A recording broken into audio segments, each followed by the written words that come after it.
Hello दोस्तों, आज हम पढ़ने वाले हैं वर्ग नम्मा के हिंदी के काव्य खंड से तीसरा अध्याय, पाठ तीसरा, जिसका नाम है पद, जो गुरु गोविंद सिंह के द्वारा लिखा गया है। तीसरा पाठ है पद, जिनके रचनाकार कौन है? गुरु गोविंद सिंह। इनके बारे में हम जानते हैं।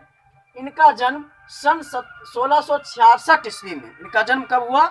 सन 1666 ईस्वी में, बिहार के राजधानी पटना में। इनके माता का नाम गुजरी देवी था। इनके माता का नाम क्या था? गुजरी देवी था, जो इनको गुरुमुखी की शिक्षा दी।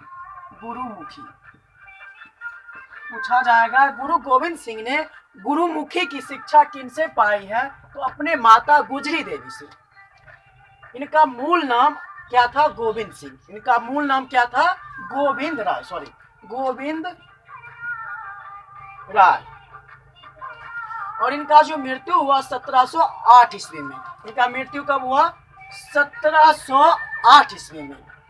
इनका मुख्य रचना जापू साहब, अकाल उस्तति, विचित्र नाटक, ज्ञान प्रबोध, चौपाई, ये सारी रचना है। और एक पत्र लिखा गया था, जफरनामा, जो किनके पास? तो गुरु गोविंद सिंह ने 1706 ईस्वी में यह पत्र जफरनामा औरंगजेब के पास लिखा था, जो बहुत ही चर्चित है। पूछा जाएगा, जफरनामा पत्र किनके पास लिखा गया था? तो औरंगजेब के पास। कब लिखा गया था? तो 1706 ईस्वी में, जो अत्यधिक चर्चित हुआ है। तो ये सामान्य जानकारी था गुरु गोविंद सिंह के बारे में। और सबसे बड़ी बात, पूछा जाता है कि ये सिखों के कितने गुरु हैं? तो ये सिखों के 10वें गुरु हैं। कितने गुरु? 10वें और अंतिम गुरु। पूछा जाता है सिखों के 10वें और अंतिम गुरु कौन है? तो सिखों के 10वें और अंतिम गुरु गुरु गोविंद सिंह है। बात समझ गए? और इनके रचना का जो भाषा है, मूल रूप से पंजाबी मिश्रित ब्रज भाषा है। अर्थात इसमें पंजाबी और ब्रज भाषा, इन दोनों भाषाओं का मिश्रण होता है। तो चलिए अब हम अपने कविता पर आते हैं, अपने पद पर आते हैं। तो सबसे पहले हमारे पेज नंबर 119 में दिया गया है इन पदों से संबंधित कुछ बातें, उनको पढ़ते हैं। प्रथम छंद में तमाम भेदों के पीछे मनुष्य की अंतर्वर्ती एकता की प्रतिष्ठा की गई है। समाज में ऊपरी विभेदों के भीतर आंतरिक एकता की अनुभूति तक इस पद की व्याप्ति है। कवि मानव मात्र की एकता का पक्षधर है। छंद के उत्तरार्ध में वह एक तत्व पूर्ण आत्मबोध के कारण ईश्वर की एकता, गुरु स्वरूप और ज्योति की एकता की प्रतिष्ठा करता है। यानी प्रथम छंद में सारे चीज एक होने की बात करती है। तो कहा गया हिंदू मुस्लिम सारे धर्मों का एक होना और सभी का ईश्वर एक होने की बात करते हैं। ये कि जैसे हिंदू का रहीम, हिंदू का जो होता है राम, और मुस्लिम का रहीम होता है। ये राम और रहीम सारे एक है। जो कर्म राम का है वही कर्म रहीम का है। अर्थात सारे मनुष्य, सारे धर्म, सारे ईश्वर, रब, खुदा जो कहते हैं, सारे एक हैं। तो दूसरे पंक्ति पद में कवि क्या कहते हैं? द्वितीय छंद में परमात्मा की विश्व रूप के स्वरूप में पहचान की गई है। यह अजर अमर व्यापक और बहुरूपी है। इसी विश्व रूपी परमात्मा से सब कुछ उत्पन्न हुआ है और इसी में लीन होगा। और दूसरे छंद में कवि कहते हैं कि सबसे बड़े क्या है? परमात्मा है। इसी परमात्मा से सारा चीज उत्पन्न हुआ है और सारा चीज इसी में क्या हो जाएगा? समा जाएगा। जैसे ना कहते हैं मिट्टी से बने और एक दिन मिट्टी में ही मिल जाएंगे, उसी तरह से। तो देखिए, सबसे पहले मतलब हिंदी के काव्य को समझने के लिए उसे लाइन बाय लाइन पढ़ना होगा, उसके बाद इसे हम समझेंगे। चलिए अब पहला पद पर आते हैं। कवि क्या कहते हैं? कोई भयो मुंडिया सन्यासी, कोई जोगी भयो। यानी देखिए इसमें कवि क्या कहते हैं, यानी देखिए कोई भयो मुंडिया सन्यासी, कोई जोगी भयो, एकदम सामान्य अर्थ है कि कोई अपना सिर मुंडवा लिया। मुंडिया मतलब जिसका सिर मुंडा। कोई अपना सिर मुंडवा लिया है, कोई जोगी हो गया है, तो कोई क्या हो गया है? सन्यासी बन गया है। सामान्य अर्थ था कोई भयो मुंडिया सन्यासी, कोई जोगी भयो। कोई अपना सिर मुंडवा लिया है, कोई सन्यासी हो गया है, तो कोई जोगी हो गया। समझ गए? कोई ब्रह्मचारी कोई जतियन मानबो, और कोई ब्रह्मचारी हो गए हैं तो कोई अलग अलग जाति को मानते हैं। जतियन मानबो मतलब जाति को मानने वाले, तो कोई ब्रह्मचारी हो गए हैं तो कोई अलग अलग जाति को मानने वाले हैं। चलिए, 2 लाइन का अर्थ हो गया। कोई मतलब सिर मुंडवा लिए हैं, कोई सन्यासी हो गए हैं तो कोई जोगी हैं, कोई ब्रह्मचारी हो गए हैं तो कोई जात पात को मानने वाले हैं। आगे पढ़ते हैं। हिंदू तुरक कोई राफजी इमाम साफी, मानस की जात सब एक, एक सब एक पहचान वो। कहते हिंदू, तुर्की, राफजी, इमाम, साफी, सारे क्या है? एक ही। अलग अलग जो धर्म होते हैं, हिंदू, मुस्लिम, बौद्ध, क्या क्या होते हैं, सारे क्या है? एक है। सभी मानव के जाते, सभी एक है। इसलिए कभी कहते हैं हिंदू तुरक कोई राफजी इमाम साफी, मानस की जात सब एक पहचानो। मानस मतलब मनुष्य। हिंदू, राफजी, तुर्की, सारे जात क्या है? एक है। मनुष्य के ये जाते सारे एक हैं, सिर्फ मानव है। कर्ता करीम सोई राजक रहीम, दोसर ना भेद कोई मूल भ्रम मानबो। अब देखिए, बहुत ही मस्त बात कहते हैं कवि। कर्ता करीम कोई राजक रहीम ओई, कहते हैं जो करीम का काम है वही राजक और रहीम का काम है। समझ गए? जैसे हम लोग मतलब जो जाते हैं मंदिर में पूजा करने के लिए, मुस्लिम लोग जाते हैं मस्जिद में पूजा करने के लिए, हम भी उसी ईश्वर का आराधना करते हैं, उसी खुदा को वो भी आराधना करता है, उसी खुदा के सामने वह भी अपना क्या करता है? सिर झुकाता है। और सारे क्या है? एक है, बल्कि उनका रूप अलग अलग है। हमारे मानना और ना मानने की बात है। इसी के संदर्भ में एक बात कहा जाता है कि प्रेम और आस्था, प्रेम और आस्था व्यक्ति को जहां लग जाता है वहीं पर उनको खुदा नजर आने लगता है। यानी जिस चीज के प्रति हमें आस्था हो जाती है, आस्था हो जाती है, वो हमारे लिए सर्वोपरि हो जाता है। उनसे बड़ा हमारे लिए कुछ नहीं होता है, उसी को हम अपना सब कुछ खुदा मानते हैं। समझ में आई बात? इसलिए तो कहा जाता है यदि ईश्वर तक पहुंचना है तो प्रेम ही एक ऐसा मार्ग है जो हमें ईश्वर तक ले जा सकता है। प्रेम के रास्ते के द्वारा ही ईश्वर का मार्ग प्रशस्त होता है। बात समझ में आई? चलिए आगे सुनते हैं हम। कर्ता करीम सोई राजक रहीम ओई, दोसर ना भेद कोई मूल भ्रम मानबो। कहते हैं कर्ता, जो कर्ता मतलब काम, जो करीम का काम है वही राजक और रहीम का काम है। दोसर ना भेद कोई, दोनों में कोई भेदभाव नहीं है। मूल भ्रम मानबो, यह हम लोगों का क्या है? भ्रम है। यह हम लोगों का क्या है? भ्रम है।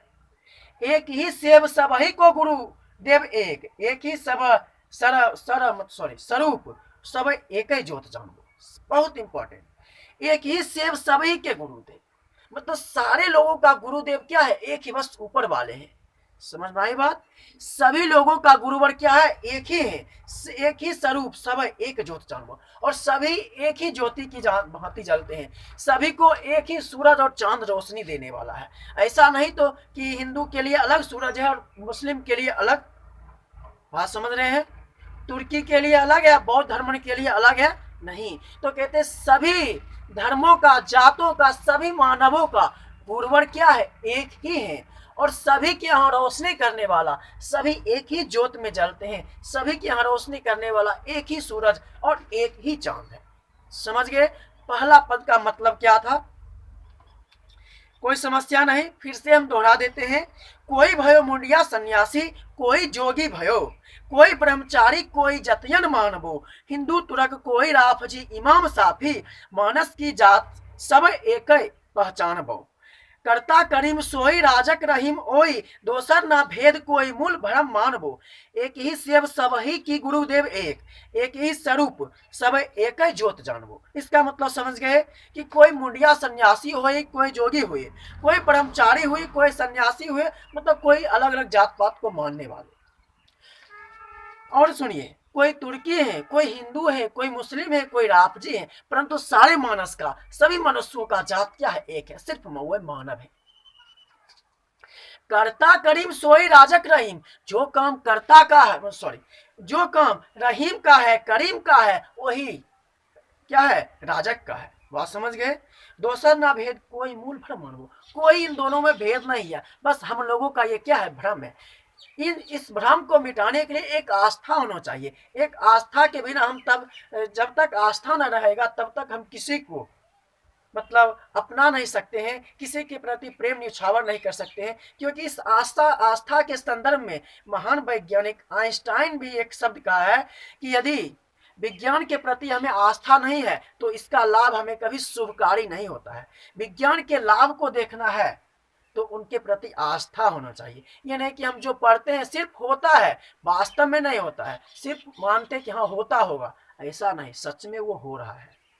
चलिए, एक ही सेव सबही को गुरुदेव एक, एक ही स्वरूप सब एक ज्योत चमय। सभी के गुरुदेव भी क्या है? एक ही है, और सभी एक ही ज्योत में जलते हैं। सभी के यहाँ एक ही चांद और एक ही सूरज है, समझ गए?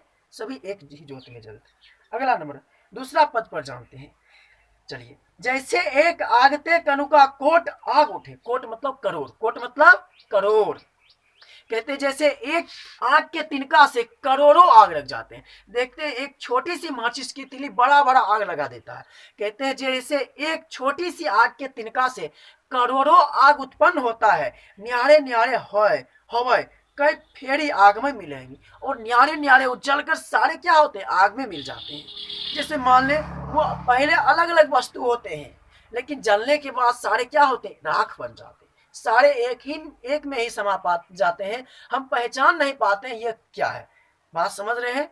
यानी एक ही आग से करोड़ों आग उत्पन्न होता है, और उन्हीं आगों में सारे वस्तु जलकर क्या होते हैं? मिला जाते हैं, समा जाते हैं। उन्हें हम पहचान नहीं पाते हैं, उन्हीं राख में वो मिल जाते हैं।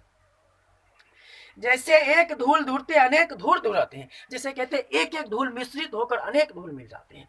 एक छोटा छोटा धूलकण मिलकर अनेक बड़ा धूलकण बना लेता है, और उसमें हम पहचान नहीं पाते हैं कि कौन सा धूलकण कहाँ से आया है, कौन धूलकण किस चीज का है। बात समझ रहे हैं?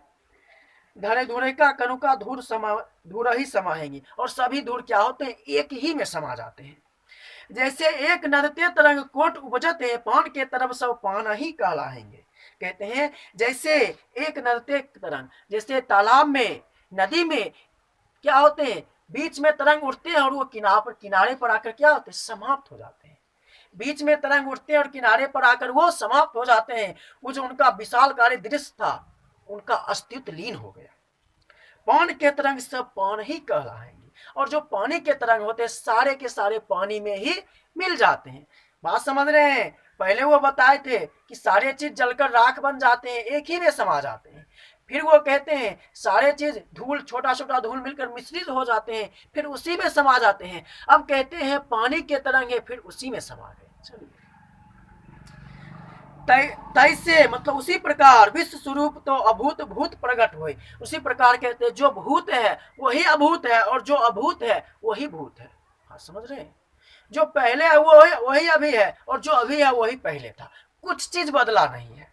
ताही तय उपजे सभी ताही में समाएंगे, और उसी से सब निकला है उसी में समा जाएगा। इसी मिट्टी से सब जन्म लिया है, इसी मिट्टी में लीन हो जाएगा। उसी ईश्वर के यहाँ से आया है, सारे चीज उसी ईश्वर के पास चल जाएगा। बात समझ रहे हैं? जब हम मतलब अलग अलग धर्म जाति के लोग, सारे लोग उसी में समा जाएंगे, उसी मिट्टी में दफन हो जाएंगे, उसी मिट्टी में लीन हो जाएंगे, उसी ईश्वर के पास चले जाएंगे, तो ये फिर भेदभाव कैसा? बात समझ रहे हैं? कवि के समझाने का आशय यह था कि हम अपने समाज में जो भेदभाव करते हैं, यह भेदभाव कैसा, यह जाति पात कैसा, जबकि हम एक ही चीज से उत्पन्न हुए हैं, एक ही चीज में समा जाएंगे। सभी के गुरुवर एक ही हैं, सभी एक ही धर्म के हैं। समझ? सिर्फ एक मेरा धर्म है मानवता। ये हिंदू मुस्लिम कोई धर्म नहीं है, बस एक आस्था होता है। बात समझ रहे हैं? और सभी लोग मिट्टी से निकले हैं, मिट्टी में ही दफन हो जाएंगे। इसलिए कवि का कहने का मुख्य आशय है कि अपने समाज में सभी को एक नजर से देखना चाहिए, भेदभाव कदापि नहीं करना चाहिए। बात समझ रहे हैं? और ये दोनों पद में कवि ने अलंकार का प्रयोग किया है, जिसके द्वारा वो पद को सुशोभित कर रहे हैं। तो हमें उम्मीद है आप इसके सामान्य अर्थों को समझ गए होंगे कि कवि इस पद में, इन दोनों पदों में क्या कहना चाहते हैं।